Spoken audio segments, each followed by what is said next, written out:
Okay, you can start, Chris. Okay. All right. So I want to focus really on Plessner's discussion of the nature and the origin of the boundary, and also how to begin and how the boundary is distinct in living and non-living. So because of its essential importance to the rest of chapter 3 and to the rest of the book. For Plessner, a boundary can either be one of two cases, and I think making sure to really underscore that case 2 is the most important case in the instance of the third chapter. So the boundary belongs neither to the body itself or to its abutting media, as he says, but to the environment or the milieu, but to both. And it is basically a pure transition from one or the other. And I think this has to do basically with a lot of what Plessner says about will, intentionality, purpose, the distinctiveness of the organic. That's my hypothesis. This is what I want to discuss. Or, and I think this is much more significant, or he says the boundary belongs to the body itself and actively executes or helps brings about the distinction between itself and the surrounding medium. So the organic is an active agent which helps bring about basically or creates the conditions for its own being. And the boundary is part of this kind of becoming. And I think this is a really fundamental distinction. Boundary 2 fundamentally distinguishes that from which it encloses and that which is the outside milieu. And you have the organism in this case really defining other as other and self as self. So just to go on, a vital body, I assume, must have a boundedness which is independent of that which exists outside of it. And in the second case of the organic body, especially, this body needs to have an inner and outer, and interior and exterior. And that there's no, in living bodies, there's not a simple divisibility between inner and outer, but a fundamental purposeness and of a direction towards both interior and exterior at the same time. And I'm fundamentally pushing Plessner a little bit more into a neo-Kantian direction, or a really reframing him a little bit as a dogmatic Kantianism, because I just find this a little bit easier to understand from my perspective. And also the boundary gives a thing its thingness, but also functions as a kind of a property, which is an essential connection with the gestalt, the contour of the body. But what I want to discuss much further is this distinction clear? And this is where I want Seb to come in. And how do we really distinguish based on these criteria the living and the non-living? And there's a question, Chris, or? Oh no, yeah, this is where I wanted you to sort of kind of comment a little bit about what I was saying and maybe adding a little bit to it, if you could. Yeah, for sure. I mean, basically, the way you characterize the distinction is precisely what Plessner is trying to do. So he's trying to use the notion of the boundary to differentiate between the two cases, so the physical thing and the living thing, being the boundedness will basically be the main or fundamental characteristic of aliveness. And like you said, he, from what I could see, one of the things that he's trying to point out is this fundamental confusion or ambiguity that is present in everyday language, and the use of of this particular notion. So boundedness is usually used in a way that is confusing and is not able to delineate this particular understanding or this particular twofold conception. And maybe one thing that I would like to point out is that that almost as by way of introduction, is that the reason why he focuses on the boundary is because he feels that it is precisely the boundary that is capable of differentiating or distinguishing Köhler's Gestaltian conception of living and Drieschian conception of living in terms of the wholeness, because he thinks that if you differentiate, if you're able to distinguish between two different understandings of boundary, then you basically get two different positions without necessarily having to move onto the ontological field of discussion. So you don't have to say, you know, is the nature of reality such that you have only physical Gestalten, and or do we also need something else in our ontological repertoire, such as entelechies? But what you need is basically is a differentiation of the notion of boundary, and this can be done in the realm of intuition. And if you understand this properly, so if you're able to understand these two notions or under conceptions of boundary properly, then you can see why for the empirical scientist the Köhlerian conception will always be correct, and why for a philosopher who is basically trying to understand the nature of life in more general terms, you will need something like Drieschian wholeness, because this other conception of boundary is crucial. Right. But this was a bit of a ramble almost, because I'm not sure what you would like me to focus on. Yeah, I think in terms of the Gestalt, kind of the function of the Gestalt in the argument is something which because I feel like I'm sort of arguing with one hand tied behind my back. I'm very good on the Driesch stuff. I'm a little bit underinformed about the function of the Gestalt in this whole argument. So I think that would be good to clarify if I were to ask a specific question. So basically, the main point is, if I understand this correctly, and maybe others can also chime in, is that what he's trying to show is that the first conception of boundary, right, is something that you would also find in Gestalt. So because the first understanding of boundary as a contour or a shape, or basically a Gestalt, is something that you find in all types of delineated things. However, he thinks that this is not if this were the only understanding of the boundary, then you would basically not get the two divergent aspects that he says you see in living beings. So this, switching from internality to externality. And for this, you require a different type of boundedness. And this is the aspect boundedness, as he calls it. So there is a shape boundedness where you basically can see and trace the shape. But the thing is that this shape is such that it only presents an external layer of the thing. And it doesn't really belong to this particular thing. It equally belongs to whatever it is that is surrounding it. However, with the boundary proper, or this aspect boundary, so this boundary that is the place, as he says, the neutral place where the switch between externality and internality happens, this is basically something that is that cannot be reduced to a mere Gestalt, to a mere shape. So I'm not sure if this is helpful. No, actually, this is quite helpful. I mean, I think, if you think of a kind of a crystalline structure, it's precisely this, where you can, by looking at the crystal in perspective, you can see the boundaries between the crystal and the outside air. But that doesn't tell you anything really about anything about any of the characteristics that we're discussing at all. It simply determines the shape. And the outside appearance of that crystal, and may not even give you a sense of its internal structure.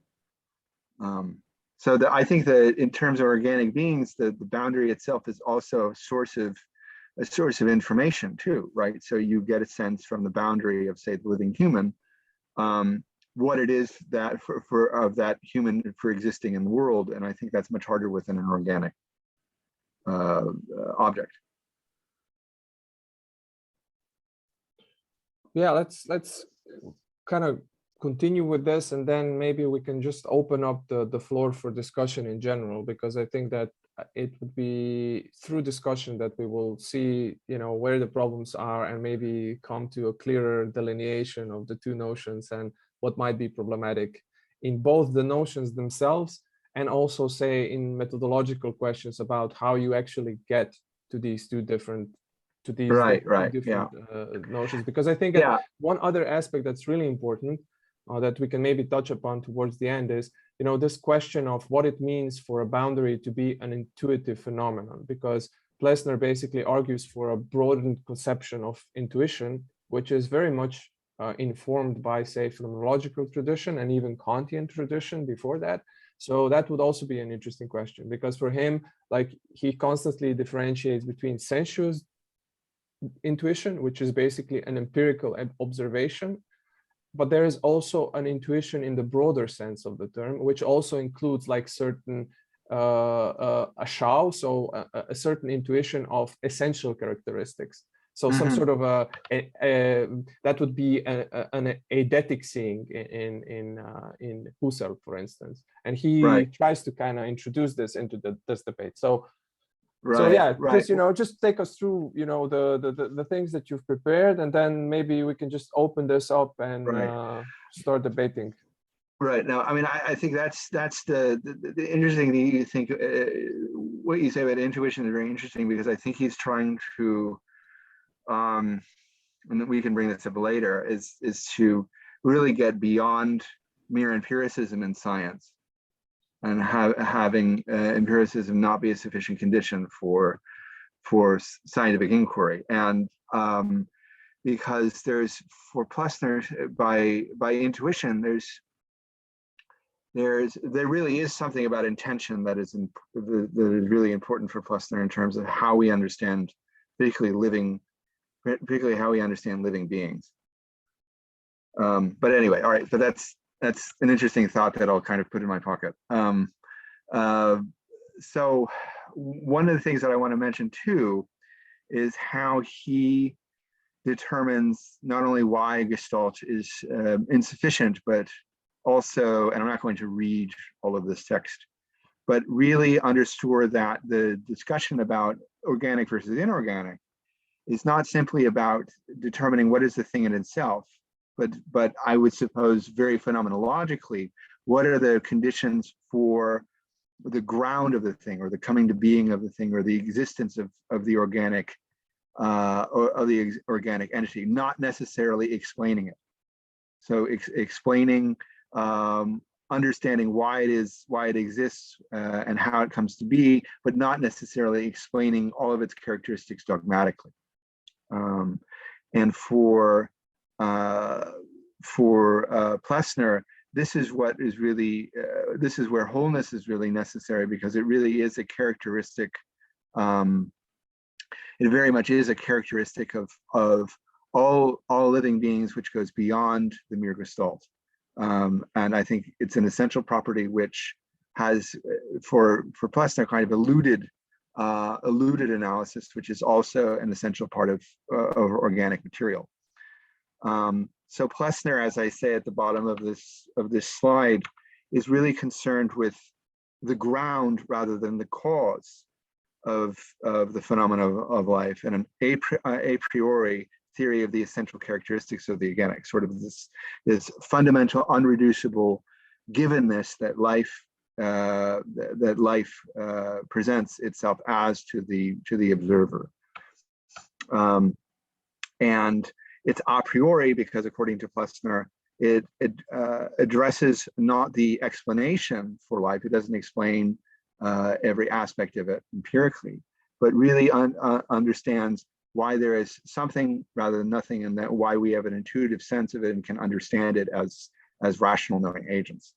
I think a lot of this goes back to the Kant's third critique about essentially not only the distinctiveness of the organic, but the distinctiveness of the organic as fundamentally more than the sum of the parts, as purposive, as intentional, and as perceivable as intentional and purposive and whole and fundamentally different from the inorganic by individuals who are observing it. So it actually seems natural to us. It's an essential part of our thinking, and that's why I think, among other things, it's a priori. It's our intentions of being in the world. So one of the ways that we get to a kind of theory of a priori, organic a priori, is through modals. And a modal is something which is qualitatively final, such that it can be further reducing it to it cannot be reduced to other qualities. Obviously, this is a borrowed term, and for Plessner, modals are essential to any theory of organic life because they are qualitatively, although not quantitatively, irreducible and a priori. And modals are a priori because they do not exhaustively, again, explain the phenomenon of life, but rather underscore their possibilities. One thing that I want to turn back to once we have the discussion is, why is it qualitative rather than quantitative? I think that's a very interesting sub-argument that's a bit varied. And again, thinking about sort of for Plessner, what are, in terms of the characteristics of life itself, what indeed are the modals, and can there be any kind of reduction of modals to physical and chemical constituents, or is it merely impossible or unwarranted, or both? So I think he has this really nice phrase about modals, particularly in the context of the organic, whereby modals are by themselves already designate a thoroughly closed sphere of the intuitable, but are not directly measurable or measurable or quantifiable being. And I think this has a lot to do with as Sebastian pointed out, the fundamental importance of intuition in the realm of the organic, but also this reaction against empiricism and of organic life being solely something that is reducible to a finite set of characteristics that you can observe, and once you've observed them, you can dogmatically say, because this body or this object has these characteristics versus other characteristics, it is therefore organic versus inorganic.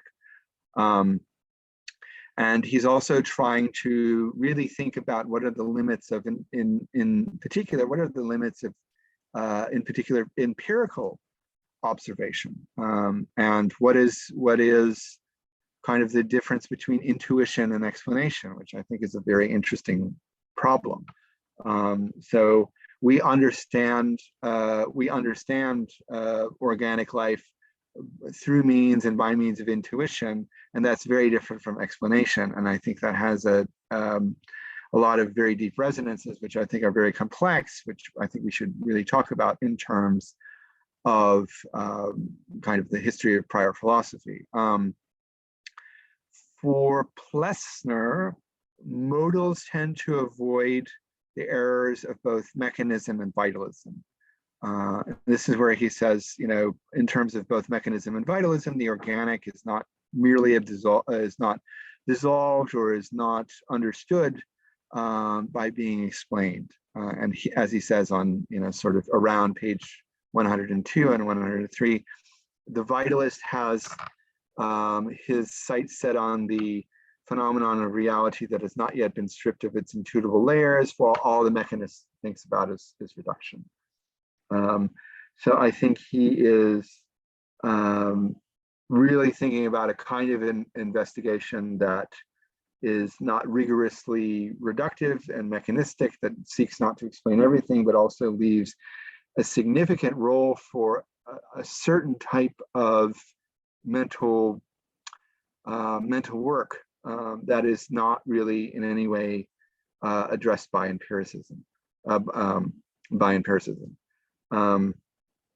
And I think he has a really interesting quotation where he says, "At exact biology, as the physics of the organic, shows, if anything, only the system of conditions and occasions for the occurrence of the organic modals irreducible in their quality." So again, it's not really explaining life itself. It's not dogmatically asserting that there's causal chains and characteristics, but it's in a certain very basic sense, why is there something rather than nothing? Why is there organic rather than inorganic? And this is where the mind works with the modals. And I think, one of Plessner's most important discussions is really thinking about how do we not explain the organic, but as I'm paraphrasing what Plessner says here, how do we arrive at the understanding of the conditions or the grounds of a living entity? How do we explain something rather than nothing, the organic versus the inorganic? And this again is really determined, a living entity is determined by special relationship of the body to its boundary, and that discussions of the nature of life versus the discussions of the inorganic are really concerned with the conditions of its possibility and its necessity and its purpose. And this, they cannot be strictly empirical and must be sort of dependent on a priori first principles. Thus, organic life are really the only bodies which fit condition 2 if they take on, for example, the mode of development, stimulability, and reproduction. And they also have a wholeness, which is not merely a kind of a understandable unity that they have, but it must be concrete in a certain sense. And this concreteness must be a physical thing which takes on the properties of life rather than not life. So wholeness is something which we can understand and identify as a property of living beings that has an actual presence in the world, but also has a presence which backs into our understanding of it. We understand it as a living versus a non-living thing. And then properties of the organic are not just brute facts, but they are judgments and they are realizations of life. And this is how he gets to the end of the chapter. They have to be, in a certain sense, intuited from the perspective of life itself.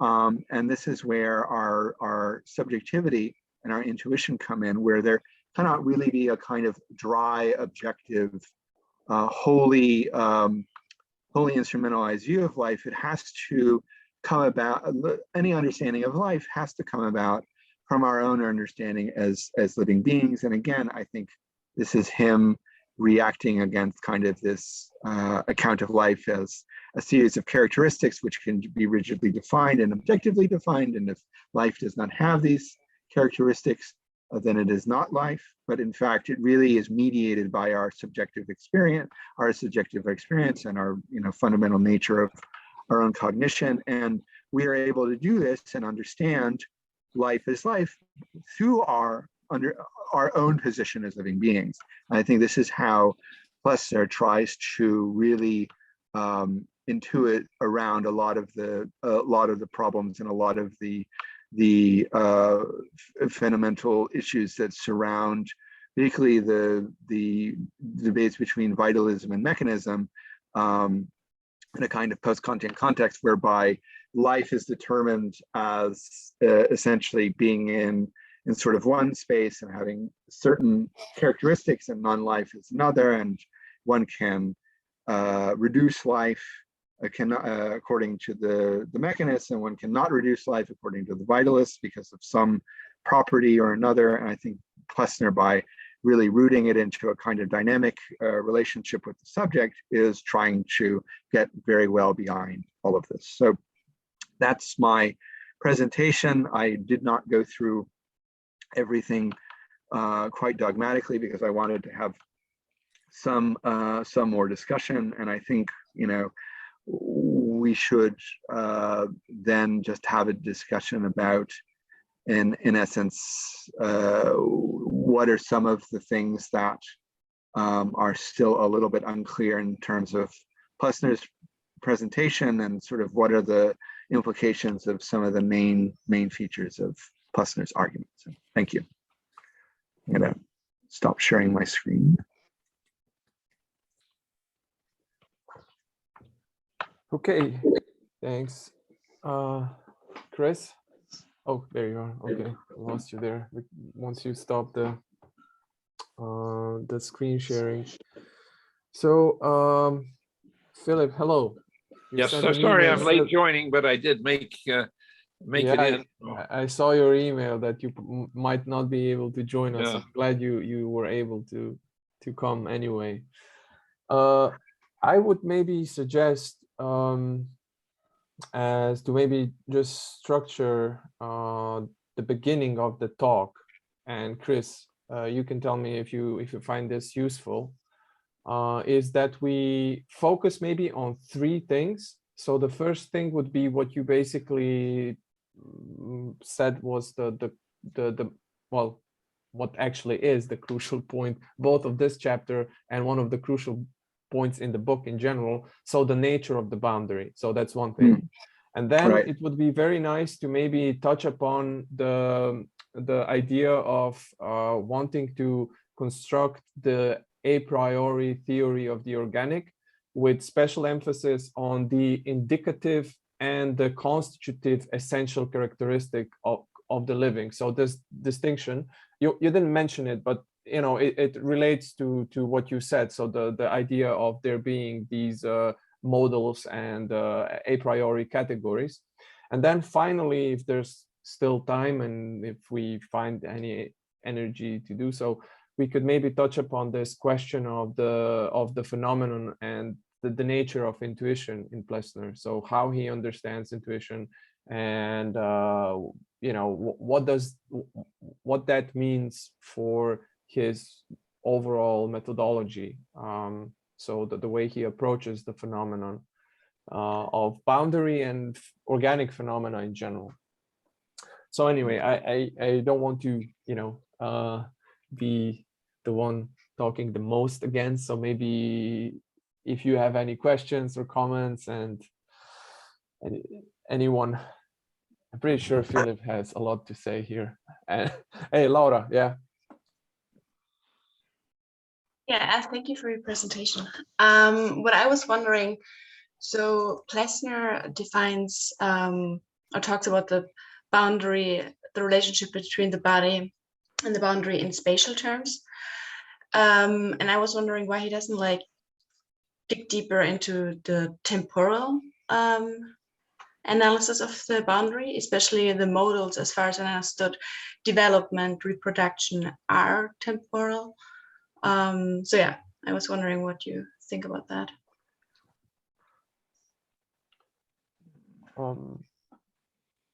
I would have a certain something maybe as a starting point. The idea, and by the way, Philip, I came across the paper you wrote with, or co-authored with one of the translators about the words. So the problems or issues with the translating of the words. So and I think that this is also mentioned there. So the problem of, you know, the terms that he uses when he talks about boundary and whatnot. But one thing that I would like to point out is that when he talks about the second notion of boundary, the problem is that he basically talks about two notions of boundaries, and sometimes it's not completely clear, you know, where what he's talking about. But for the most part, I think that the distinction is pretty much clear, although he doesn't always spell out all the implications in one place. So, you know, he returns to the topic and then expands on that. But what I'm trying to say is that one of the elements here is the idea of Begrenzung. So this delimitation or the limiting. So there is a processual aspect to it. It's not a temporal per se, but it is maybe, you know, secondarily. So this processual aspect is precisely what takes it outside of the pure spatial understanding, as far as I see it, because it precisely allows for this transitioning moment of the externality and internality. So again, if I use a slightly different notion just to maybe exemplify or illustrate this, it's almost like, you know, having a complex dynamic system where you have an ongoing process. So there is a temporality that somehow manifests itself in a seemingly in a seeming spatial stability. So for instance, you know, the notion of autopoiesis again, where you have this ongoing process which basically manifests itself as a living form. So you know, it looks as if it's static, but in fact it's an ongoing it's an ongoing process. So a living form is a form becoming. It has to constantly change to remain the same. And Begrenzung is precisely that from form, or at least there's this aspect to it. I think that Chris wanted to say something, and then Timothy. Yeah, I would actually say, Seb, that you just solved the issue of temporality in this discussion, because, and it really push you to basically say that if it's a dynamic process, then there's definitely a temporal aspect, and it goes well beyond, say, what Mill would say about internal and external. And I think this is where it's a real advance in terms of that tradition of philosophy, which really does look at internal and external states. So I think one of the problems that Plessner does solve is precisely how it becomes how this is a question of both spatiality and temporality, just because of the dynamic, purposive, process-oriented element. And I would actually really emphasize that, even though it's a bit buried in Plessner, that's a very important point, particularly in the history of philosophy, in which these discussions in the British empiricist tradition are totally static. Just an aside, I wonder how Plessner would fare against Whitehead, for instance. That was my other point, is to say this goes right into process philosophy, but if you say process theology philosophy three times, then it appears. So yeah, I don't want to do that too much. Okay. Maybe Timothy, and then Phil, yeah, if you wanted to.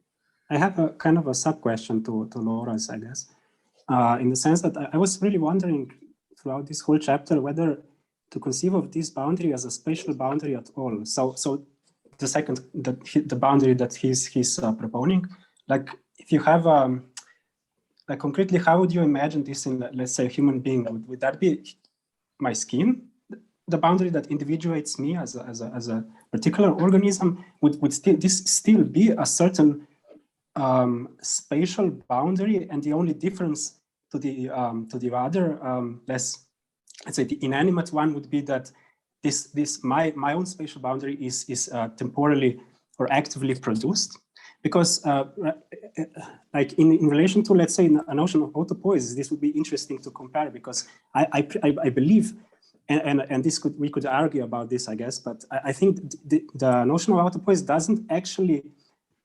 necessarily imply any kind of spatial boundness at all. Like, you don't need to have or at least I don't think you have to specify rigidly what the actual physical outline of the system is, as long as it reproduces its all of its essential characteristics, which may be like a certain subset of its characteristics not necessarily bounded or even directly observable.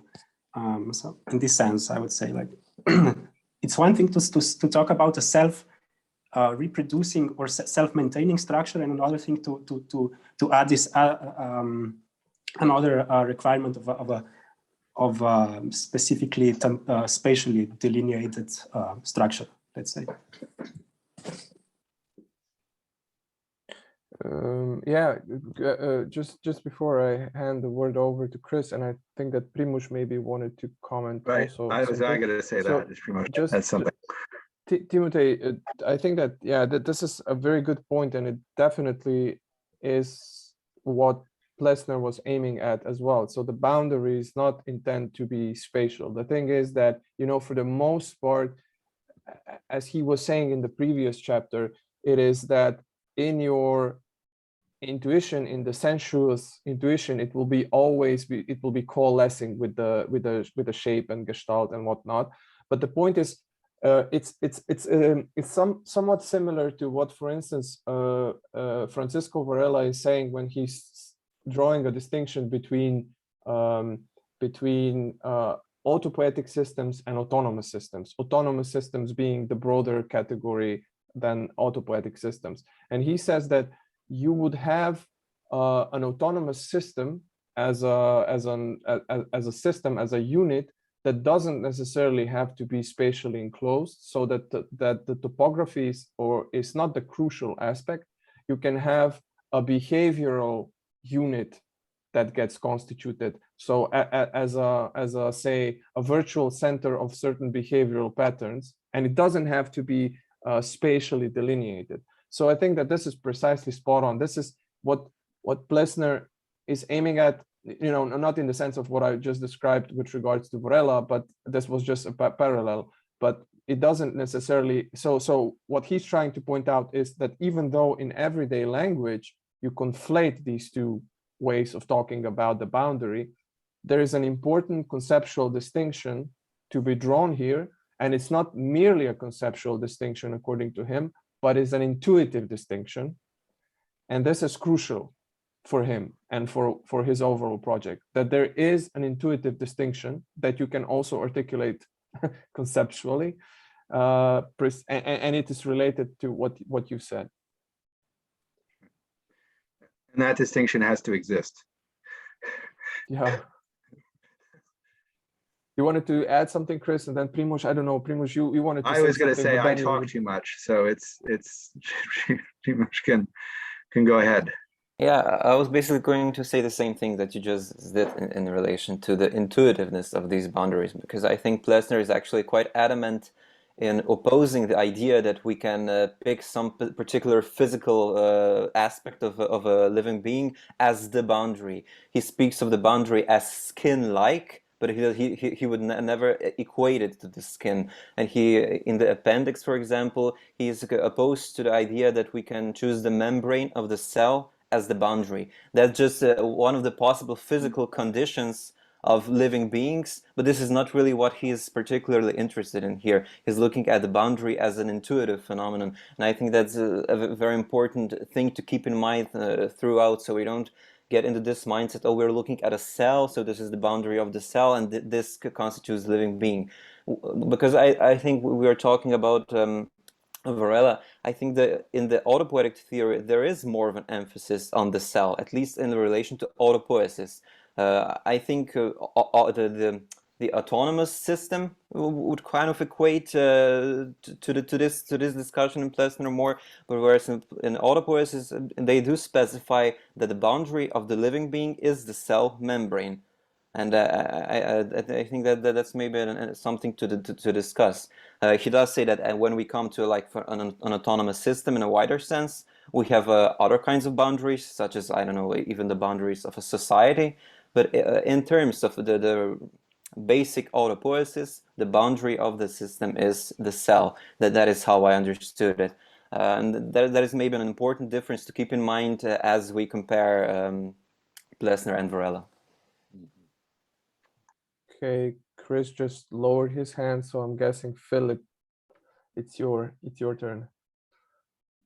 Sure. Yeah, thanks. This has been a good discussion so far. This is a tough chapter. I had a tough time with it reading it again. Yeah, I think Chris is right that Kant is an important reference point here, and that there's something very similar in what Plessner is trying to do, which other people have already talked about today. He neither wants to be describing things at the level of, say, material reality, independent of a reference to the observer. So he's not like a vitalist in the Dresian sense or the old-fashioned vitalist sense, but he's also not saying that like these things are pure constructs of the mind, like neo-Kantians might. He's trying to do something intermediate between those two positions, and so he's working at the level of, as he calls it, intuition, Anschauung. There are these flags throughout that by that he does not mean something purely subjective. So he's kind of keeping available some kind of, real relation between the knower and the known.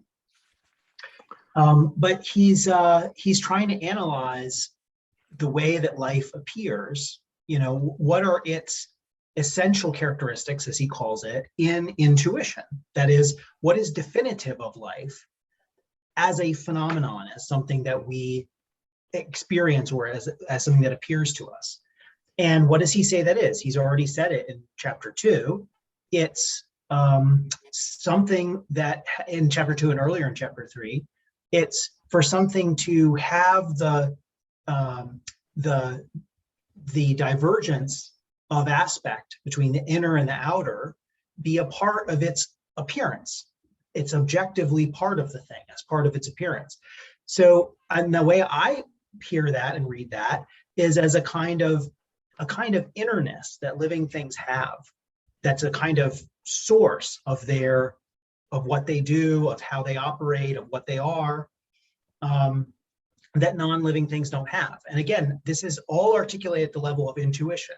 So when he talks about the boundary, he ties it back to that early point about the relation between the inner and the outer. The boundary that's had by living things in intuition, that's one of their properties for our intuitive perception or experience of them, is a transition point between the inner and the outer. Not spatial inner outer, but that deeper inner outer of the dual aspect. And so what we see with living things is a kind of dynamic. He calls it at one point the crossing of the boundary as a property that's had by those things. So there's a kind of dynamism in it. There's a which he'll then elaborate in later chapters. That's what growth, metabolism, reproduction, these are all manifestations or ways of something having this this kind of this innerness, I would to put a single word for it, as part of its mode of appearing operation or apparent operation. Yeah, so I mean, I made a couple of notes here of like things he says about it, and which I won't bore you by reading out, but yeah, for me that's the important point, and I think it does raise questions. There are plenty of questions. I have some critical questions maybe to raise too about the project at this point. I mean, there's a question, just if you adopt his methodological framework, do you think he's right in what he said is the definitive character of life? Do you think he's characterizing life, living things as they appear to intuition? Does that make sense to you intuitively, or does that make sense in terms of your like reflection on what living things seem to be like? But then there are also questions about the methodology, right? I mean, one worry I have is with a kind of assumed universalism of what appears to us in intuition, kind of ahistoricism about the intuitive level, which the phenomenological tradition started to undermine, I think, in the post-Husserlian era. And so that's one concern I have. Like, how do we know that life appears to us intuitively the same today as it did 200 years ago? What gives Plessner the confidence that that's a kind of single universal given? That's one question I have. But anyway, I think I just wanted to kind of touch a little bit on my take on some of the stuff that had already been covered, hoping that it might be helpful to folks. Yeah, Chris. I would say I agree with everything Philip's just said, but also underscoring that the phenomenon of life appear to us as such because we ourselves are living beings, which I think is a fundamental point in Plessner's stance. And the question I have for the group is, what is the role of introspection in this? So we've talked a lot about intuition, but does introspection, so you have introspective psychology. So what is something similar going on here in terms of Plessner's reasoning, where, for example, there was a generation of psychologists who basically said that they could understand the psychologies of others by understanding their own mental faculties. Is this the same kind of reasoning, or is it something a bit different? Is there anything going on here? Because I'm very interested in this dynamic that Plessner continually has about the intuition of the organic as such from our own standpoint as organic beings, which I think is a fundamentally important part of the process. Yeah, can I just briefly touch on those 2 points? Yeah. So I think the second point, you're right that there's something similar to the psychological traditions you're talking about, and the essay by Butendik, maybe I'm not pronouncing that correctly, and Plessner, which I haven't read, I've only read about, but on contra behaviorism would give some indications there. But because I think that the idea there is that, and this is part of the critique of Oxkol as well, is that you need to have a common concept of something like an emotional reaction to a situation, or these psychological concepts. You need them in order to begin doing the analysis. And it's not like, this is a common kind of response to the other minds problem, right? Is that it's not like you need to infer from some personally given thing to the existence in others. It's that your awareness of those psychic objects is something that you have not purely internally, but as part of your life as an embodied being, and so on. But I'm sure there's more to be said about it. About the first point, though, I would push back slightly, because I don't think Plessner ever says so directly as I think Bergson does, that life understands life, or we understand life because we're living beings. And it may be that for Plessner, we understand life as we do more because we're eccentric beings than because we're living beings. So that the features of like the core and the boundary and all those things have some interesting parallels with eccentricity. Centricity is part of eccentricity, so that's relevant. But I just, if you want to sort of talk about what the basis is for our appreciation of living things, I'm not sure it's just in us being living things. I'll take that. I'll take that. I think that's right. So I revise that. That's a good point. Okay. I want to push it. I would not push it as much as you, but I'll take that point. Okay, so I would touch upon the question of the psychology thing, but I saw Primož, he had his hand raised, so maybe if Primož, you want to add something, and then I'll get back to that. Feel free to finish. This is a self-contained topic, so go on. I'll jump back later. It's a little autopoetic circle, huh? Yeah. So I would just comment on the question of introspection. So from what I was able to deduce or see, basically Driesch is somehow riding this wave of certain schools that have developed as a backlash against the introspectionist schools that were starting to emerge towards the end of the 19th century. So the development of scientific psychology was deeply related to this introspectionist movement. And the problem, most of the critiques, so there are several, but maybe two I could point out are that there is this naive distinction between inner-outer that is not adequately thematized and is merely presupposed, and by doing so basically the old epistemologies are just taken over, and you say, well, you know, what physics was doing for the external world we are going to do for the internal world. And in relation to this, there was a further problem, namely the fact that there was an implicit presupposition of what the internal world was like, and basically the internal world was a mirror image of the external Newtonian world. So you basically had, instead of physical atoms, you had sensual atoms, that is to say sensations or sense data, which would interrelate in passive ways, or by means of judgment they would be put together. So the introspectionist schools basically try to somehow break down the complex perceptions into what they thought were basically the fundamental constituents, which were sense data or sensations. And for this reason, you had to kind of, you know, train yourself in being able to do so. So I think that in general, Plessner's response would be approximately in line of what people like Husserl or say Wertheimer or Kafka would say. So you're basically distorting the experience, you're distorting the intuitive landscape. That would be, I think, one of the main critiques of Plessner as well. So if you already start with these presuppositions that you know what's external, what's internal, what it means, and so on and so forth, you basically, you know, you're already kind of imposing a certain conceptual framework and a certain epistemological and metaphysical horizon onto what you're trying to account for.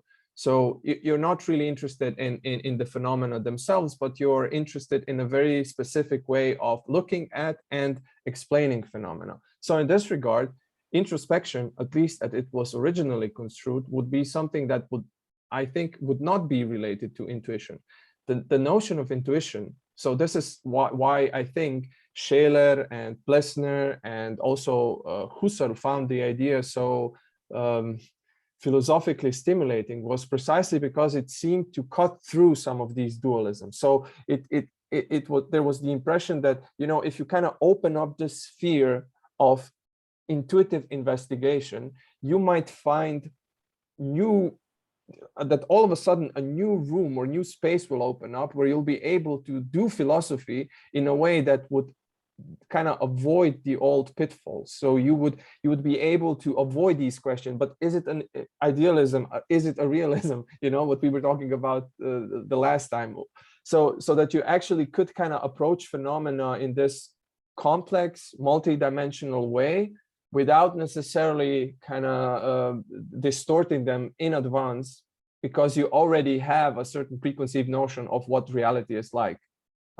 So that would be a pretty long answer to a fairly simple and short question. No, I actually think you answered my question quite well, and it's not a simple question. So, but no, I think that, yes, I'm very satisfied with that answer.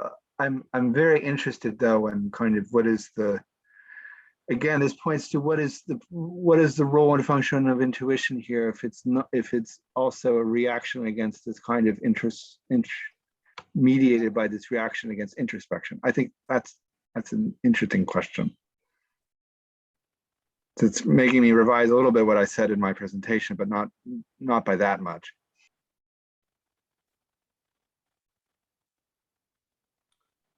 Okay, any other comments on this? I think that a lot of interesting things have been opened up. So, Primoz? Yeah, I wanted to go back to what Phil H. said about whether it is in fact the case that these boundaries appear to us as these definitive features of life.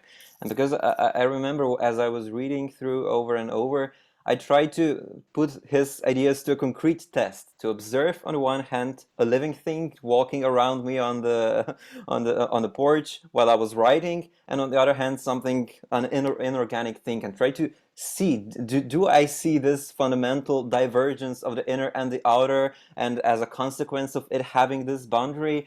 But the problem is, of course, once you've read it, you already kind of try to either be opposed to it. No, of course, there's no such boundary. What is this intuitive thing? There's no, that's not factual.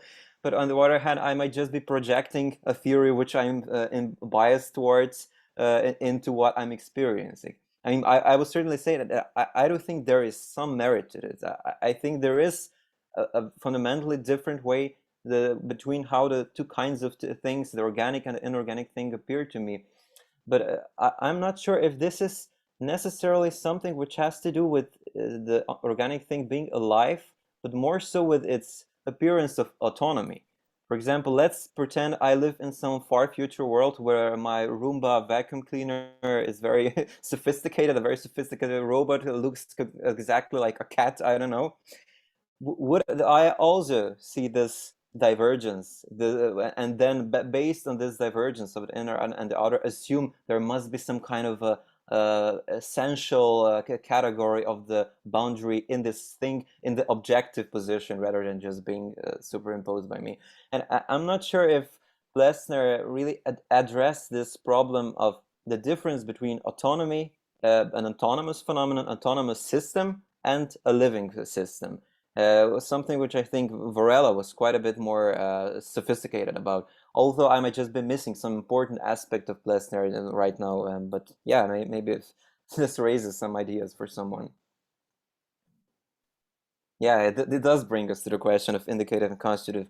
But I'm not sure that the distinction really covers it. Yeah. What would be the difference between an autonomous and living system on your account, pretty much? I have no idea. That's why I read Plessner. No, but you made this distinction right now. Like you said, if I were to have like an intelligent robot cleaner, right? Like, why wouldn't that be alive on some definition? Honestly, I don't know. I don't know why it wouldn't. Like, I suppose I have some kind of prejudice. What is alive? It has to be alive in a particular way, but it's hard to put your finger on. What sorry, is that's just my I have a specific trouble understanding like Varela's delineation between autonomy and living system, but that's not really part of this discussion, I guess.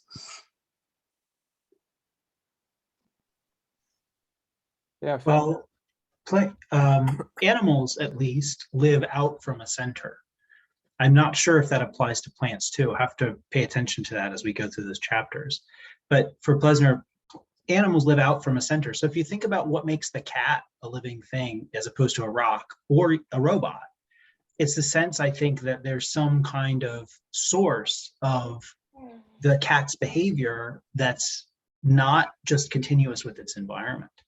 It's not that way with the robot. The robot has been programmed to do what it does. It doesn't, for instance, reproduce. It doesn't grow. It doesn't metabolize. There's no inner principle of development that characterizes the robot. I mean, so I don't know. I'm trying to make the case that there's, and I also think, like, so for myself, an idea that resonated much more with me than Plessner's way of talking when I first got into this stuff was of organism-environment interactions, a kind of dynamism in organism-environment interactions. Now, if I had paid more attention to the Kohler stuff, maybe I would have like shut that down, because I would have said, well, there are, physical systems that have relationships to their surroundings too, that are equally complex and so on. But I think there's a way in which what Plessner is trying to do, and then when he goes through and talks about metabolism and all these the things he draws on from Roux, for instance, and from the other authors here that are talked about in the rest of the literature, Varela's autopoiesis. I think there's a way in which you can kind of pick the indicators that, we're getting to indicators again, Sebastian, but you can pick the indicators that are most intuitively compelling to you. Plessner's bet is that ultimately, when we trace them to their ground, we're going to find that they all have to do with this difference in basically the constitution of the living thing in comparison with non-living things. And that's going to have to do with the boundary. That's going to have to do with these kinds of relations between core, periphery, or substance and properties. those are really fundamental features of objects of intuition, if you think about it. I mean, the substance property relation goes all the way back to Aristotle. It's very hard to think about things without thinking of them in terms of substance property relations. So anyway, I'm just trying to make a little bit of the case. I think you asked a good provocative question. I think it's a good way to think about it. Test it that way. But I wanted to try to make a case for Plessner again against that challenge. Yeah, Chris, you wanted to maybe add something to this? Yeah, I was just going to say that one of the things that I think is important in this discussion is, what does Plessner mean by wholeness? And I think, and what is the importance of wholeness to the organic? Because then we have had discussions about boundaries, but we also have had discussions about what are the unique grounds for life itself that we understand as such. And I think it's very important that we get a sense of where does wholeness come into this picture, because that traditionally has been a very important condition for life from Kant. I keep bringing up Kant because that's where I'm very happy. Yeah, exactly. Thank you, Phil. So he is very much the same as Driesch on this, but is this a way for us also to think more about some of our questions of what if that we're discussing right now? What is wholeness? What is the role that wholeness plays in Plessner's system? And how does that move our conversation forward? Exactly. Yeah. Yes. Well, his point with regards to this is basically that he would like to. He agrees with Driesch's critique of Köhler, and agrees that there's a important distinction to be made between Gestalt and wholeness, or Ganzheit. But the main point where he disagrees with Driesch is that you don't really need to introduce entelechy into the picture. So you do not have to talk about, say, something in the noumenal realm that would enter into the spatial. But what you have to do instead is you have to broaden up the sphere of intuition. If you broaden up the sphere of intuition, you can introduce wholeness already into the structure of intuition, and basically this second boundary, which allows you to understand a gestalt that goes beyond its gestaltness, so to speak, as what constitutes Ganzheit. So Ganzheit is precisely having this second notion of boundary, where you're always able to self-transcend in a certain sense, where, like I said, you have a form that is a form becoming, and you kind of see this intuitively according to Plessner. So the reason why when you see a living being, and this living being constitutes a whole, where you kind of have the impression something is different with regards to this whole, is precisely because it does not end where it ends.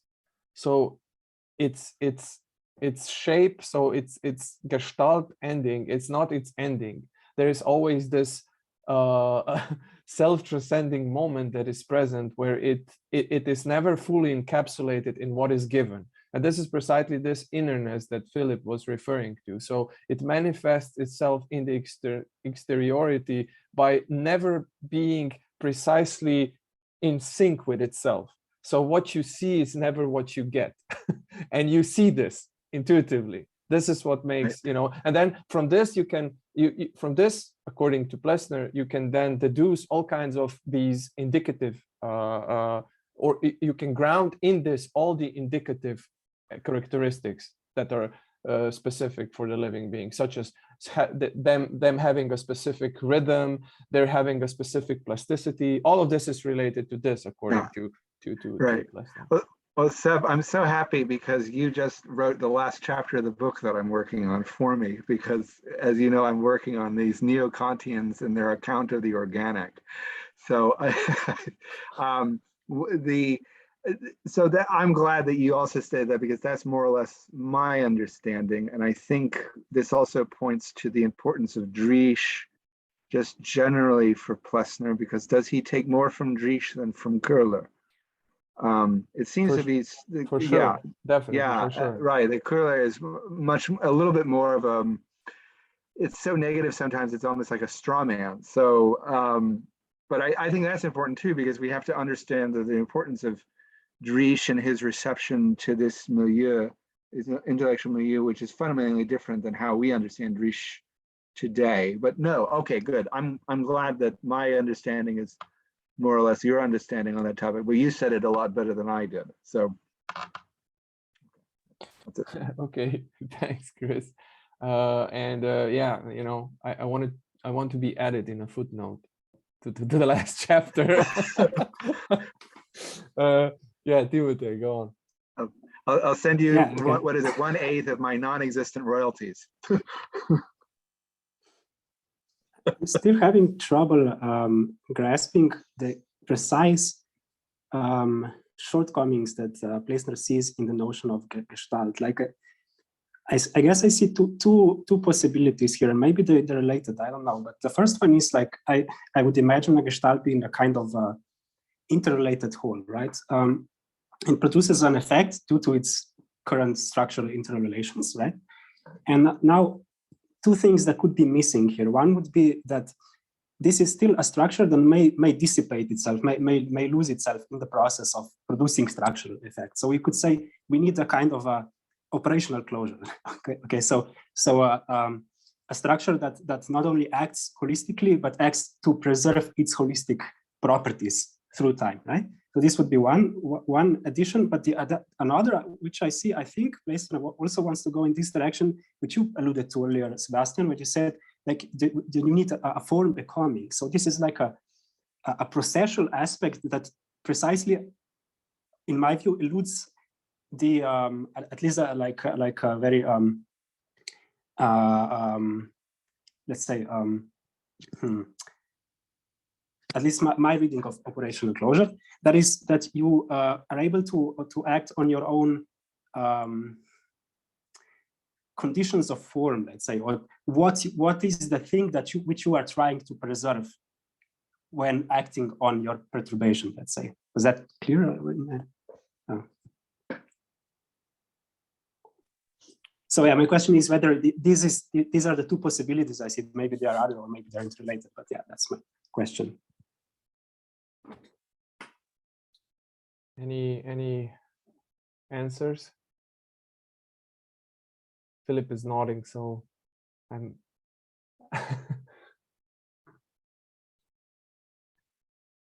No, I don't know exactly, except that I liked your formulations, Sebastian. I thought you had 4 or 5 really nice ways of putting it about living beings are always beyond themselves. You know, there's always more. There's always more there. What you see is not what you get, or you always get more than what you see. The idea that the living being is not, its contours are not exhaust, or sorry, its being, its mode of being, its mode of operation is not exhausted by its gestalt. And that presumably is not the case for chemical systems, electrical systems, physical systems. But for living systems, there's something else that appears about them in intuition than their gestalt. They have a gestalt, and their gestalt is important for revealing them to us as living things, but they're not exhausted. They're not intuitively exhausted by their gestalt. There's something more than gestalt to them, which is the thing that Driesch called wholeness. And I think it's very similar to autopoiesis. I mean, it's basically a kind of principle of movement or action from inside. It's a principle of movement or action that is, that is somehow, it's from the self. It's sort of a selfhood, self-productivity of sorts. But you can't read that as an empirical claim, right? You can't read it as like, if we study the living things more closely, we'll find out what is the, it's the DNA that's the self-producing substance. You have to read it as a description of what living things are like intuitively. They have a kind of principle of movement, development. Any one word is insufficient for exhausting it. maybe, this boundary structure, this dynamic boundary structure and innerness and outerness is coming the closest that we can to a single formulation that communicates this. I see a lot of people looking unhappy with what I'm saying, so I'm happy to hear. I'm also quite happy. I think that we were all just like, following what you were saying. So, but maybe, are there any disagreements before? If so, see, there aren't that many unhappy. There weren't that many. So what I learned when philosophers look unhappy, they're really happy. I'm a historian. By the way, this is like an incidental note, and Timothy, I always say this, so I'm going to say it again. I had that very specific problem precisely with Timothy. He was in my class, and he always had this angry look on his face. And before we actually got to know each other, I always thought this student really dislikes almost everything that I'm saying. And then at one point, I asked him about it. I said, I mean, is there like an issue or a problem? He said, no. I found it very interesting and extremely fascinating. And then we simply realized that, that's his philosopher face. So that's his ruminating face. Yeah. I'm just going to make a comment. I'm coming in a little bit late. I missed the presentation, but I think Philip has helped me see a lot. I've been trying to get my mind around, in a summary way, what is the thesis of this chapter? I mean, what are the central issues that we can take away, saying this is the thesis that he's making? And Philip, I think you've helped me understand that quite a bit better here, because I think what you've been saying here about this living being beyond self, and its and that the contours do not exist, do not exhaust this, and that relation of the inner and outer. I think that's it's very helpful, and at least for me, in seeing what is the takeaway thesis that I'm getting from this. So this is good. So thank you anyway. And I think this is helping illuminate at least me, and what I'm to take away from as we begin in the book, is to see what is the fundamental central claim that he's making here that is novel, and that we can constitute this thesis of the book. So good. I just wanted to make, not a question. That's a comment, not a question. I just wanted to make the broader point about when there's a discussion of wholeness, at least from the standpoint of Driesch, who I understand, from my perspective, was researching neo-Kantians like Bruno Bauch, for example, who spent a lot of time working on what they saw as the limits of Kant's third critique in their writings, and in these kind of Kantian journals at around the turn of the 20th century, where wholeness in the terms of the organic always means not only more than the sum of its parts.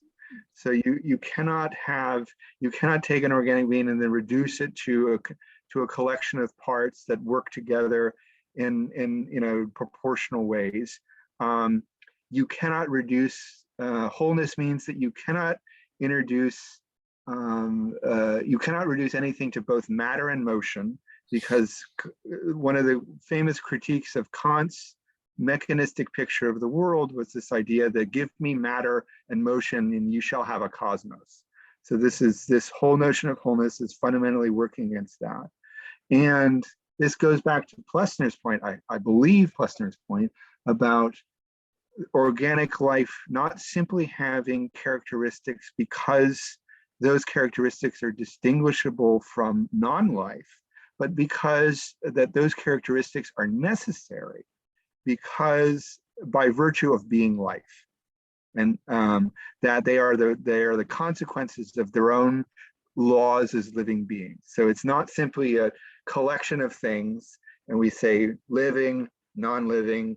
It's not simply a kind of emergence, as people, I think there is a little bit of emergencism in this discussion. There's certainly that case in Kant and in post-Kantian philosophy, but that there is this, I don't want to seem too fancy, like a nomothetic necessity that really underscores a lot of living beings and its property, whereby characteristics of life and wholeness are such because of a law-like necessity. I think that's a very important thing to also keep in mind. And so that's what I was going to say, to build on Philip's point, or the two Philips. Yeah, that seems to raise, I mean, Sebastian, when he was laying out some of the central questions, and maybe that would be a point to transition, is this a priori theory of the organic, you said, was one of the points to illuminate. Are we really, because I'd like to get a clear idea of how we understand that a priori theory of the organic. He has some comments on Kant, but then he also has some criticisms of Kant and the status of the categories and so forth. And I was just trying to dissect out. It was on about page 106 where he was talking about this, and that he wants to say that he doesn't want to. He said in some ways he might be going back to a certain pre-Kantian view where with the categories having an empirical base, but he doesn't want to make the certain mistakes I think he sees there, and that they're and to understand what he is trying to say here when he says the categories of empirical biology are rooted in the categories of the life itself. And exactly how is he understanding this point of when he wants to develop this a priori theory? Is he saying, well, what is the basis, when he was trying to develop here, of this categorical understanding that is going beyond Kant, is saying something different than Kant, but it's not making certain of the mistakes that I think he saw Kant criticizing as well. Now that's a kind of big question, but I'd be interested to know what people think of that. And how do they understand this a priori theory of life that he's developing here? This is a very interesting point, also something that caught my eye as well. And it goes also, I think it ties in with how he understands intuition. And I really hope that we will be able to touch upon this, because this is something that's been like really, Yeah, that's true. on my mind, especially what he says on pages 111 and 112. But I would like to specifically first comment on what you said here. And I would be happy if others chimed in as well, because the way I understood him is as follows. So he would say that there are certain a priori features, characteristics, so characteristics which are necessary in phenomena. They're given intuitively, but you can make two mistakes here, if I understand him correctly. So the first mistake would be to take an empiricist / naturalist route, which will basically try to eliminate these a priori conditions. And this is a mistake, according to him, clearly. However, so he thinks that the Kantian tradition has got it right.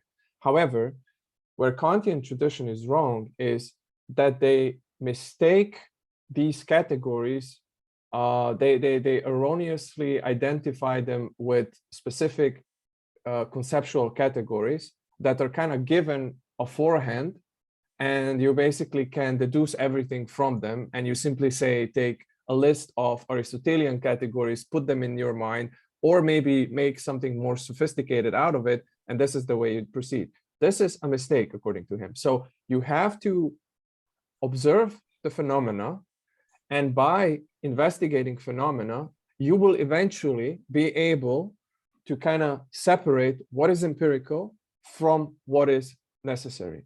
You will basically learn of a priori, not by getting away from phenomena and try to impose a priori categories on phenomena, but phenomena themselves have to teach you about the a priori.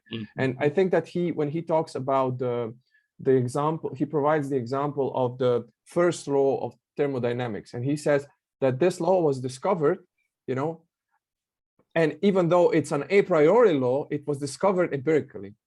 So, it was through tackling with things, empirical things, that you were able to then eventually come to the a priori structures that are present there. And the same holds true for the living being. So the organic, the living beings will basically teach you of their own a priori categories in a certain sense.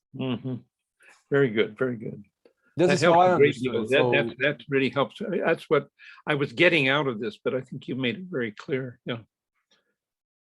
yeah, Chris, you wanted to Yeah, add something? the only other point I would add to Seb's discussion is to say that Plessner has a criticism that the categories are rooted in the natural and exact sciences, and that because we're dealing with the biology and the biological sciences, that Kantian categories are fundamentally limited, and that's where that odd citation to Hegel's logic comes from, because in the logic, Hegel really tries to address the life sciences, and that very brief reference is basically that there's a kind of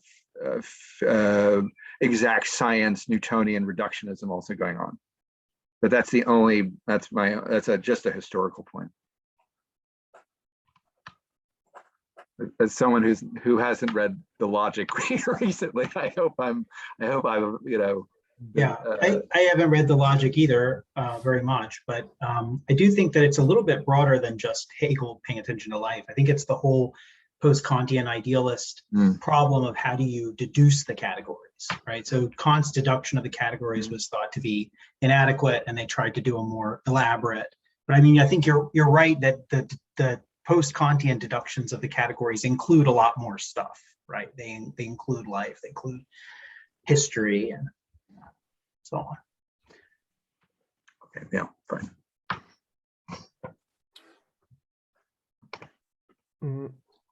I was just wondering, would you be up for to giving a go at this intuition question before everybody logs off? Is this something that would be of interest to you? I don't want to bore you with this. It's a slightly boring.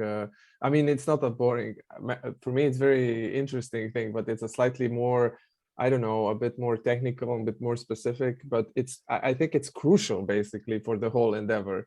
And I have the impression that he covers this particular thing in his previous work. So here he is basically usually just summarizing things. He's not even trying to ground them or justify them. He's just kind of, well, intuition, he's more like expounding on the notion, or just enumerating things and not really grounding them. So I have the impression that he did it in his previous work on the unities of the senses, where this was the central topic. But anyway, let me just kind of prepare the ground for this, and I would really appreciate if you could kind of, let me know what you think about all of this, or how you understood this. So, if I understood him correctly, what he's saying is basically that the usual mistake that, say, contemporary science or even naturalistically inclined philosophy makes is that it equates intuition with sensuous intuition. So it basically takes an overtly narrow understanding of intuition, and that there are segments in intuition that are usually overlooked, and he thinks that they need to be taken on board. And when he talks about intuition, this is again page 111, 112, he delineates two different categories. So regarding the main criteria for this delineation is how a given content is given in intuition with regards to its mode of appearance, so how it appears to us. And I will now just briefly describe these two categories. The first one is where you have that you have contents whose modes of givenness are immediately given. These are basically contents that appear. So these are the appearances. And he says that these contents that appear can be represented. So they are representable, which means that they can be represented in other ways of appearing. This is how he puts it. So, if something is given in a one mode of appearance, and I would be very, very glad if we could figure out like concrete examples, because he does not provide any. So this is one category, and this is basically what he means by sensuous appearance. If I understand him correctly, this is basically what is given to you when you see a certain aspect of a certain thing, because it appears as a side of a thing. Yeah, so it appears in a certain way. So it is a phenomenon, it appears, and it appears in a specific way. And because it is given directly and with its specific mode of appearance, you can also present it differently, if I understand that correctly, but never mind. However, now comes the more important part, and this is basically the Husserlian or phenomenological and Kantian heritage. He says that there are also contents whose mode of givenness is not immediately given. So they are part of the perception. So when you see a thing, they do not appear directly, but they are integral parts of what is given. So if you see a cup, they will be given in your perception of a cup, but not as sensual aspects of that cup. They will not be given as a specific perspective or aspect of that cup, but they are a part of it. And now he basically differentiates two subcategories here. He refers to them as, at one point, as Hiletic essences and Eidetic essences. So Hiletic essences are those things which are tied to one specific mode of givenness. So you cannot really shift them. So you cannot represent them in different ways. If I understand him correctly, this would mean that if I see a certain something that is visual, there is a certain Hiletic essence to this in the following sense. A tactile way of something being given is different than visual sense of being given. There is a certain hile, a certain matter that is there. And this is something that you cannot switch around because, you know, this hile, this matter in the tactual domain and in the visual domain, they are not interchangeable. You cannot shift them around. Yeah. So this, I think, are Hiletic essences. So there are certain essences that simply you cannot, they're not directly given, right? They're not given in the same sense that a certain aspects are given, but they are given by delineating specific capacities of something being able to be given in that particular domain, okay? And then there are eidetic essences, so very Husserlian. So these are essences that are not tied to one specific mode of givenness, but can be made intuitively evident in different manners of givenness. That is, they are indifferent to these manners. And here the constants do not have a specific mode of givenness. So if I understand him correctly, this would be more like, yes, Hile is from Husserl too, so like the matter. And then you have eidos, which is basically, I don't know, this these formal aspects that determine a certain thing as a certain thing. He doesn't go into any of this, so I don't know. But the main distinction that he draws, if I understand him correctly, is the following. When you talk about intuition, you must not understand intuition merely as sensations, as sense data, as aspectival dimensions. This is just the first segment. There are also certain eidetic or essential features to intuition, and they are not epiphenomena, they are not illusions, they are not something that can be reduced to the play of sense data, but are basically constitutive aspects of intuition. So his understanding of intuition, just like with Husserl, is way broader than it is when we normally talk about intuition. So his Schau, his Anschauung, is not just, you know, I observe and then I'm given sensations. I also am given certain formal characteristics of what I'm seeing. These are the eidetic essences. And I'm also given certain Hiletic essences in the sense of that depending on in which sense sphere something is given, it has a certain material fullness or certain material structuredness, which is irreducible and non-translatable. Okay, so this is like a map, a broad map from 2 pages.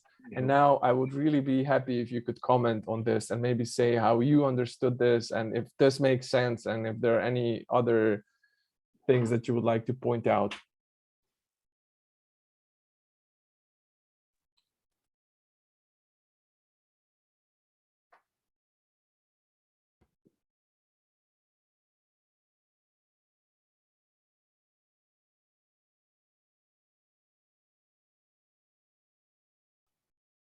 Yeah, Philip, maybe you can read out that thought, given the fact that you're the only one who has contributed so far to this question.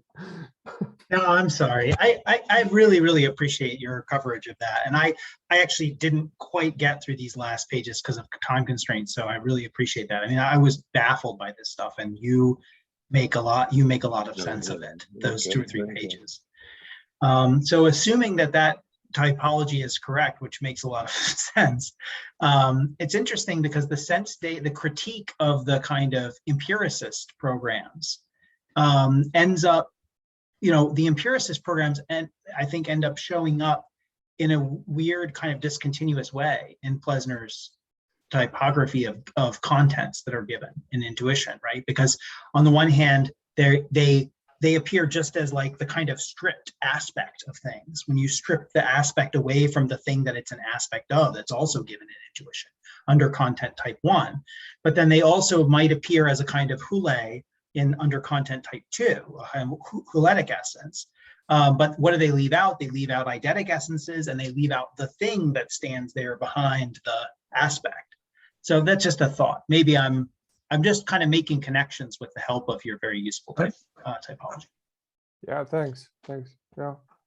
I'm not going to add to the theoretical discussion, which I think is sophisticated. I'm just going to say that in one's natural experience, right? For example, if one is on a farm and one sees a cow, right? One has the sense that the cow is a cow, right? And that if one moves to another location, that cow remains a cow, even though that cow looks different from one location A to one location B. And that the cow is certainly different than a pig. And that this is not reducible necessarily to the sense data itself, but is actually illustrative of an underlying kind of cow versus pig essence that we have a really good, very basic understanding of, and that you can track in small children: cow versus pig versus giraffe. And I think this is in very reductive essence what Plessner is really talking about in terms of our understanding of the natural world. It is a little bit like a natural kinds discussion. I don't want to put it in that direction, but I mean, you can think about it as maybe trending a little bit towards that too. That would be a very interesting discussion that I think would be borne out in another context. That's my example of how I would explain what Plessner is talking about in terms of our natural experience. Yeah, I also think that an important aspect here is that he's basically trying to rehabilitate or give philosophical significance to certain dimensions that are basically overlooked, ignored, or that don't really have a solid philosophical justification or explanation in say empiricist theories. And the problem for this is that because they are not strictly speaking given, so they do not, they never appear.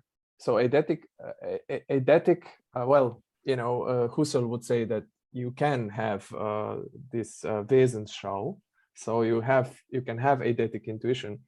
Specifically here, Plessner is not saying about this, he's saying that this is the case, but he's saying that there are eidetic essences which are given to you when you see a perceived object, right? But they are not given directly. They are not, as he says, real. Yeah, you saw that distinction where he talks about they are real, but they are not real.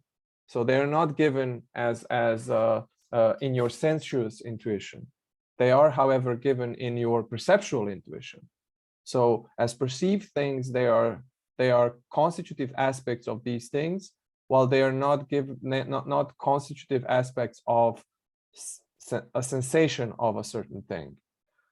This is the reason why I asked you if you really want to go down that road, because it can get a bit technical and a bit, but it's crucial for understanding what he's trying to do, because for him, these aspects are not just, we are not just exploring the contents of our minds, and we are not just talking about the structure of our consciousness. We are basically talking about dimensions of what eventually turns out to be aspects of reality. So you're kind of these dimensions allow you to come to certain necessary aspects of, you know, of phenomena. So right, and this brings it back to this conversation about the limits of both vitalism and mechanism. So right, it's because neither vitalism nor mechanism can account for any of this, and this is how you get beyond that kind of impasse as well. For sure. The problem is with that vitalism and Gestalt physicalism are basically they talk about, so they naively delimit themselves into the ontological realm, so to speak. So they have a very, let's say, rudimentary and unreflected understanding of intuition. So you either end up talking about, well, you know, there's reality out there and I somehow am approaching it, or I end up endorsing some form of Kantianism where I talk about the phenomenal realm, and then I either say, well, in the noumenal realm there are certain things that manifest themselves in this phenomenal realm, and for Plessner, this is simply a no-go. It's not the way to proceed. So he agrees with Driesch that Kantianism is a way to proceed, but not in the sense of that you need to postulate new categories, noumenal categories, for instance, or something that then somehow that you never capture, but they manifest themselves in space and time. So this is the wrong way of looking at it. Yeah. I would emphasize the Plessner's critique of Kantian intuition here. I think that's very important. And also everything that came out of the critique of Kantian intuition from Fichte forward. I mean, so that's, oh, I'm not leaving yet. Hold on. No. Oh. Martin was leaving, so okay, I was waving. Everybody was waving and it said, oh, it's not me. I wave my hands around when I talk. Sorry, I didn't catch this last part. Sorry, Chris, because I was reading. Oh no, I was just saying, I think really focusing on the critique of Kantian intuition is really important, because it's for sure, because it's way too narrow for Plessner, and he's building up on the whole critique that was developed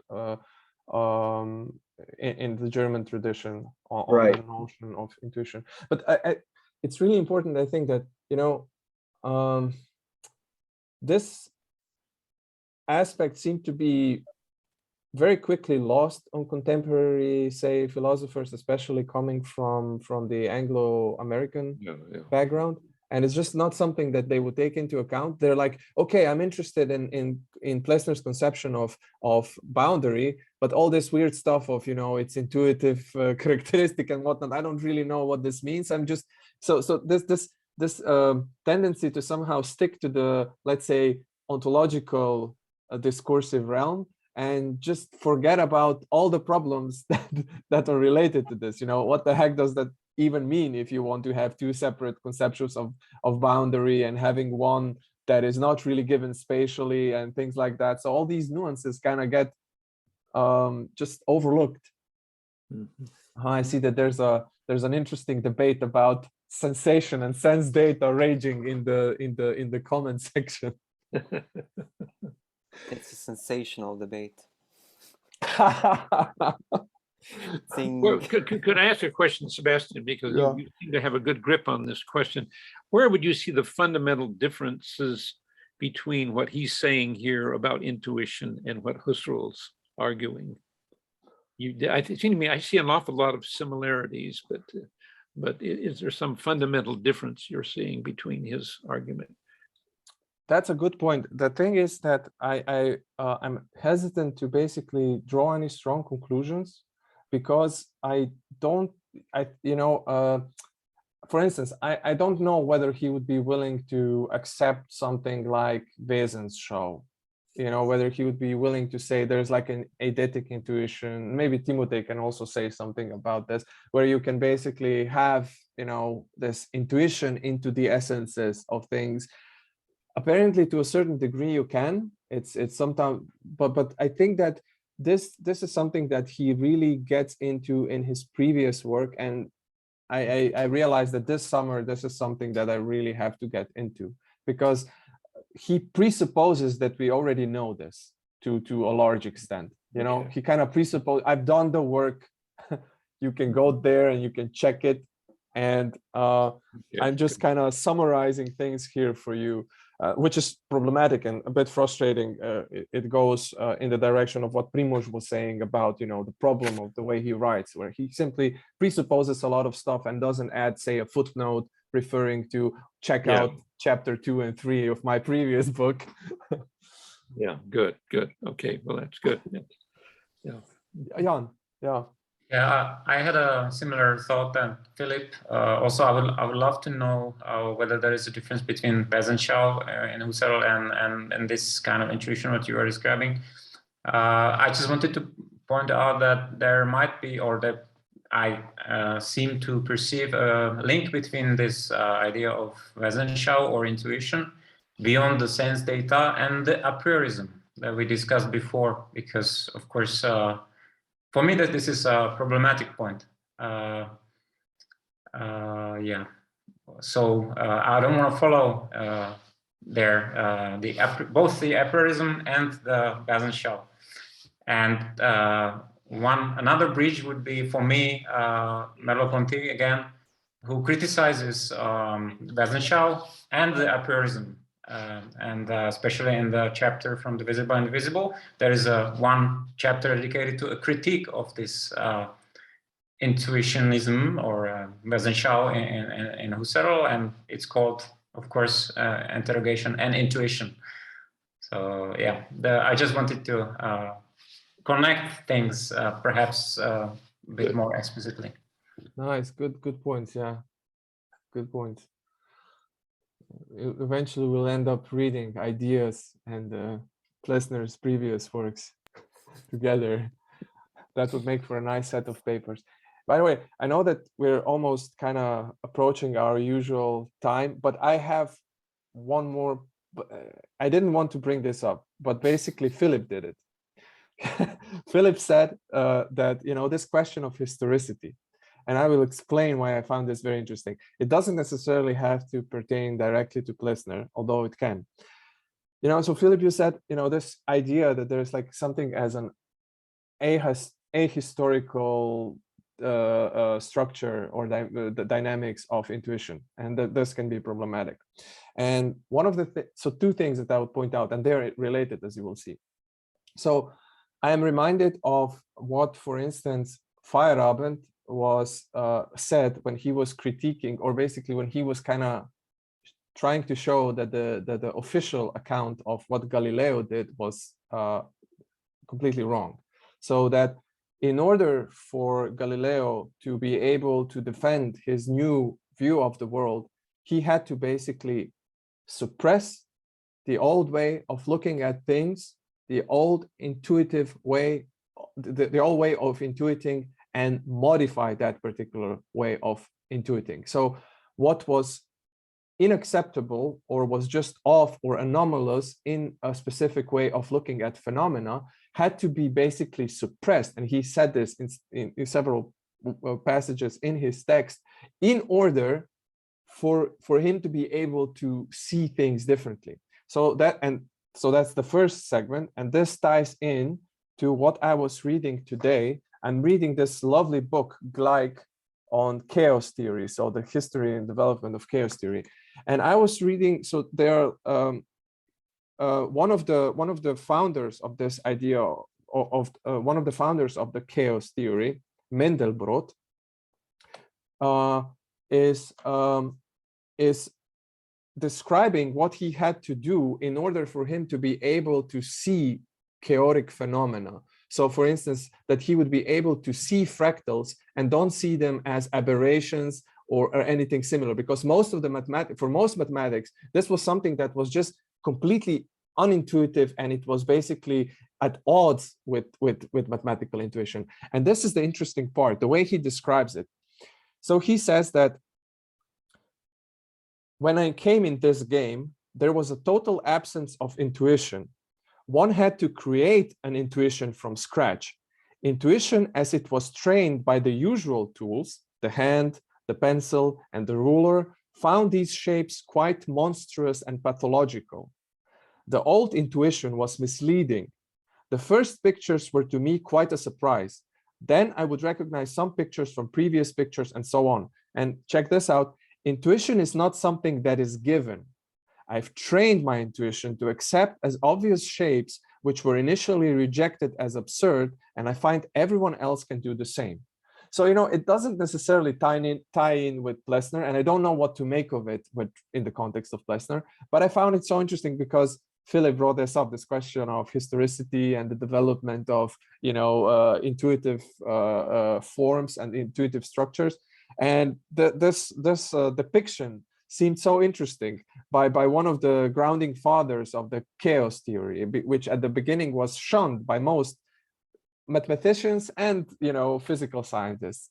And he was this eccentric scientist, like this weird guy who had constant problems like staying within the bounds of a given discipline. And he was kind of trying to develop this new way of looking at things.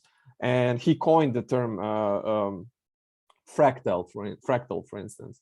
So yeah, anyway, if you have any thoughts on this, I'd be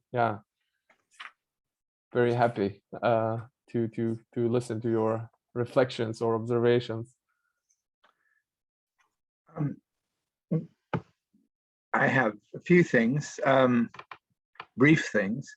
I think this is what Mary Douglas talks a great deal about. Does everyone know the anthropologist Mary Douglas?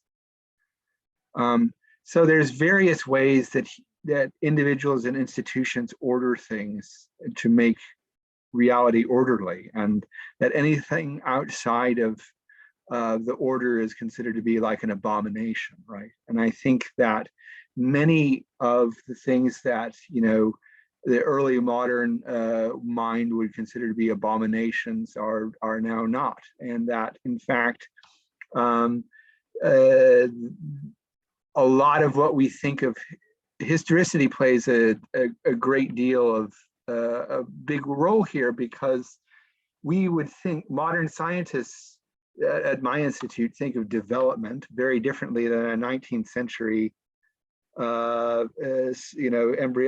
scientist, and that they would look for different, you know, some of the different characteristics of life. So, but that what remains the same is that there are various categories which distinguish life and non-life, and various conditions which are fundamental constituents of its possibility, even if many of those, even if the details change. So I think, you know, the historicity problem is a little bit like a Kuhnian problem too. It's not just Feyerabend, it's also Kuhn, the other Feyerabend, in many ways, where our world picture changes, and we shift terms and shift conceptions in order to kind of conform to our world picture, and that this can be traced historically. I don't know if that made any sense, but I don't think it's a huge problem. I think it's something to keep in mind. But, you know, for example, I think it's this, and sometimes this comes across as why read Driesch, right? Well, Driesch is wrong about this thing or the other thing, but, you know, he's fundamentally interesting in certain ways which are kind of across time periods and across biological knowledges. I think that's just something to how to synthesize this a little bit.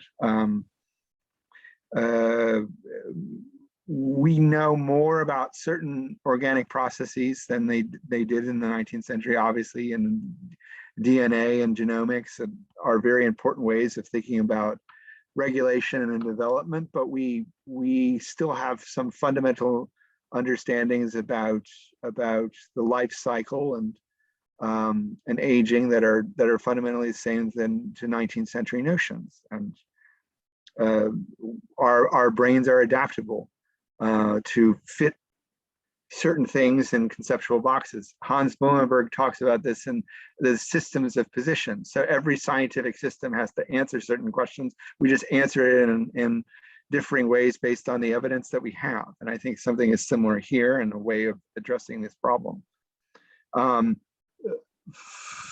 In terms of the early modern mind or what Feyerabend was doing, again, it's like the abominations of Leviticus, where we suppress those things which don't conform to our worldview, but that's also something which happens all the time in a lot of science. So, yeah.